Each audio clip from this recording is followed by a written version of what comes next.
Assalamualaikum warahmatullahi wabarakatuh.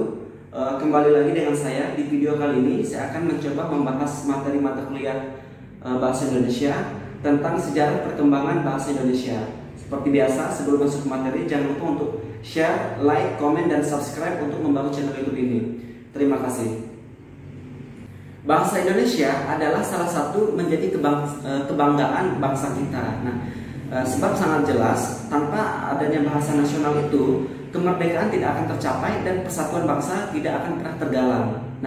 Namun tampaknya kebanggaan itu tidak disertai dengan sikap kritik untuk menelaah bagaimana hal itu dapat terjadi dan apa yang dapat kita petik sebagai pengalaman kemajuan bangsa kita pada masa-masa yang akan datang.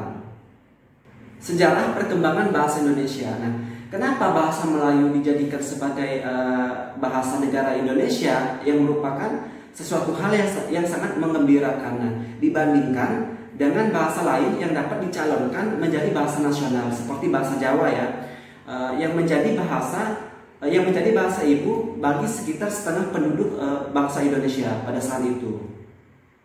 Bahasa Melayu merupakan bahasa yang kurang populer atau yang kurang berarti di Indonesia pada waktu itu. Bahasa Melayu diperkirakan hanya dipakai oleh penduduk-penduduk Kepulauan Riau, Linggau, dan penduduk pantai-pantai yang berada di seberang Sumatera. Namun justru karena pertimbangan itulah bahasa Melayu diambil sebagai bahasa nasional ketimbang pemilihan bahasa Jawa. Karena kalau bahasa Jawa yang diambil sebagai bahasa nasional kita pada waktu itu akan selalu dirasakan sebagai pengistimewaan yang berlebihan, sehingga ditakutkan akan terjadinya konflik antar suku. Alasan yang kedua, kenapa bahasa Melayu lebih diterima ketimbangkan bahasa Jawa, tidak hanya secara fonetis dan morfologis, tetapi secara leksikal. Seperti yang kita ketahui bahwa bahasa Jawa mempunyai beribu-ribu morfem, leksikal, dan bahkan beberapa yang bersifat gramatikal. Faktor yang paling penting juga adalah kenyataan bahwa bahasa Melayu mempunyai sejarah yang sangat panjang sebagai lingua franca. Dari sumber-sumber Cina kuno dan kemudian juga dari sumber Persia, Arab, yang kita ketahui bahwa kerajaan Sriwijaya adalah kerajaan terbesar pada saat itu yang berada di Sumatera Timur, paling tidak sejak abad ke-7 merupakan pusat internasional pembelajaran agama Buddha serta sebuah negara yang maju perdagangannya yang didasarkan pada perdagangan antara Cina, India, dan pulau-pulau di Asia Tenggara pada saat itu. Bahasa Melayu mulai dipakai di kawasan Asia Tenggara sejak abad ke-7.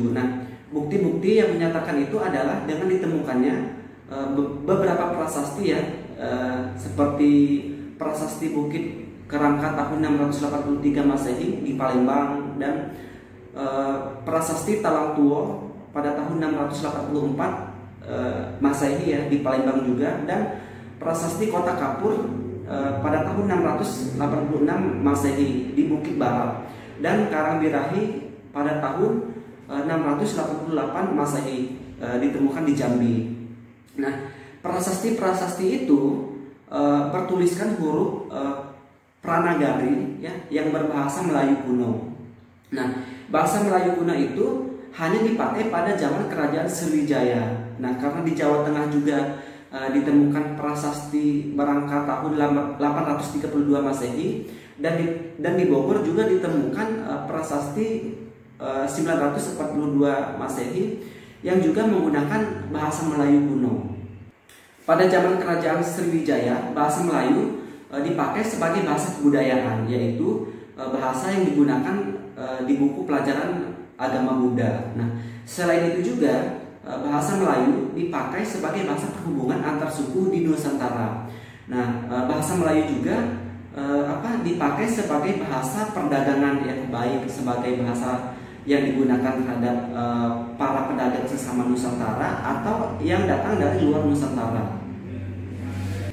Perkembangan dan pertumbuhan bahasa Melayu tampak semakin jelas dari peninggalan-peninggalan kerajaan Islam di Nusantara, baik yang berupa batu tertulis seperti tulisan pada batu nisan di Minyak Tujoh Aceh ya, dan lain-lain. Nah, maupun hasil-hasil penemuan susastra abad ke-16 dan ke-17 seperti syair Hamzah Pazuri ya, hikayat raja-raja Pasai ya, terus sejarah Melayu Tajus Salatin dan Bustanus Salatin. Nah, bahasa Melayu juga menyebar ke pelosok Nusantara bersama dengan penyebaran agama Islam di wilayah Nusantara pada waktu itu. Nah, bahasa Melayu juga mudah diterima oleh masyarakat Nusantara sebagai bahasa perhubungan antara pulau-pulau, ya, antar suku, ya, antar pedagang, antar bangsa, dan antar kerajaan, karena bahasa Melayu tidak mengenal kultur ataupun tingkatan bahasa.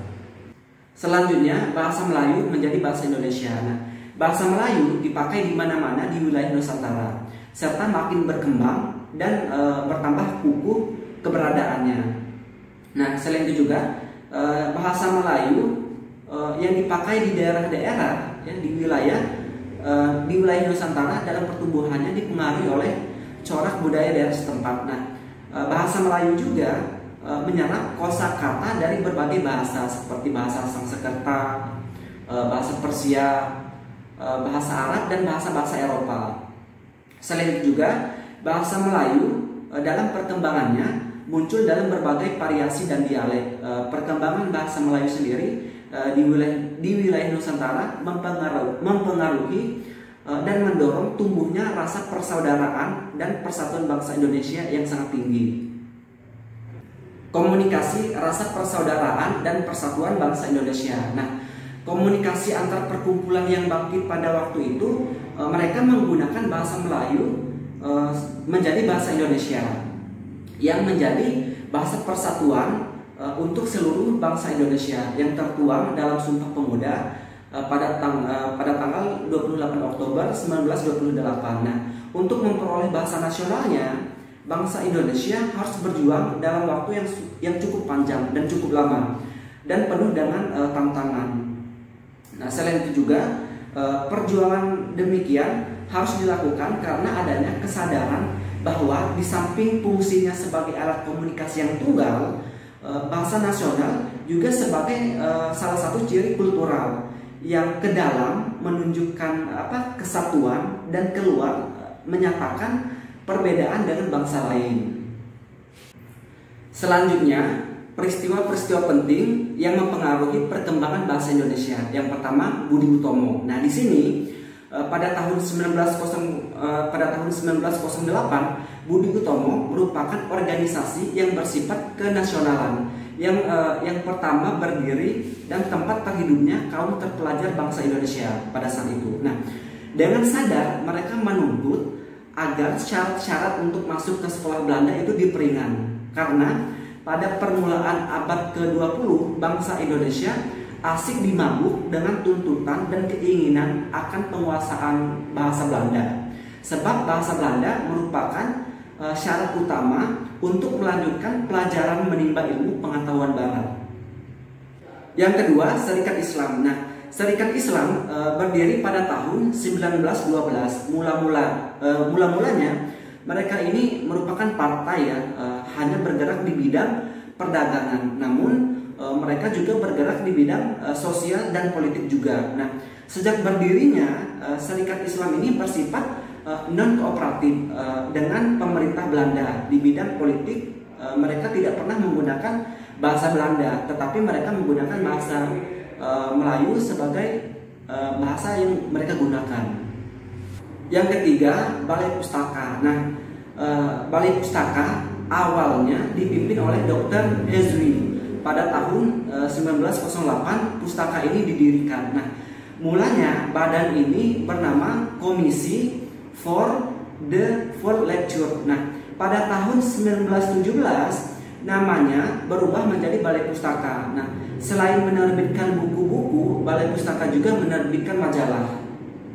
Hasil yang diperoleh dengan didirikannya Balai Pustaka ini terhadap perkembangan bahasa Melayu menjadi bahasa Indonesia, yang pertama yaitu memberikan kesempatan kepada pengarang-pengarang bangsa Indonesia untuk menuliskan cerita karangannya dalam bahasa Melayu. Yang kedua, memberikan kesempatan kepada rakyat Indonesia untuk membaca hasil ciptaan bangsanya sendiri dalam bahasa Melayu. Yang ketiga, menciptakan hubungan antara sastrawan dengan masyarakat. Sebab melalui karangan sastrawan tersebut melukiskan hal-hal yang dialami oleh bangsanya dan hal-hal yang menjadi cita-cita bangsanya. Dan yang keempat yaitu Balai Pustaka juga memperkaya dan memperbaiki bahasa Melayu. Sebab di antara syarat-syarat yang harus dipenuhi oleh karangan yang akan diterbitkan di Balai Pustaka tersebut ialah tulisan dalam bahasa Melayu yang tersusun baik dan terpelihara.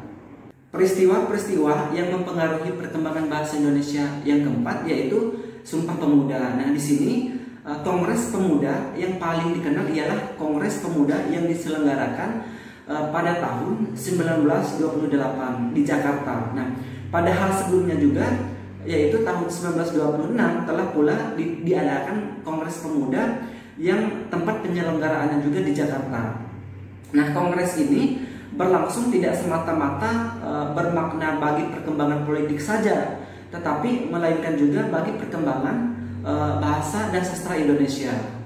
Dari segi politik, Kongres Pemuda yang pertama pada tahun 1926 tersebut tidak akan bisa dipisahkan dari cita-cita ataupun benih-benih kebangkitan nasional yang dimulai dengan berdirinya Budi Utomo, Serikat Islam, dan lain-lain. Nah, tujuan utama diselenggarakannya kongres tersebut adalah untuk mempersatukan berbagai organisasi kepemudaan pada waktu itu. Nah, pada tahun itu juga organisasi-organisasi kepemudaan juga memutuskan untuk bergabung dalam wadah yang lebih besar yaitu Indonesia Muda. Nah, pada tanggal 28 Oktober 1928 organisasi pemuda mengadakan Kongres Pemuda di Jakarta yang menghasilkan sebuah pernyataan yang bersejarah ya, yang kemudian lebih kita kenal dengan istilah Sumpah Pemuda. Nah, pernyataan bersatu itu dituangkan berupa ikrar atas 3 hal ya. Yang pertama itu negara,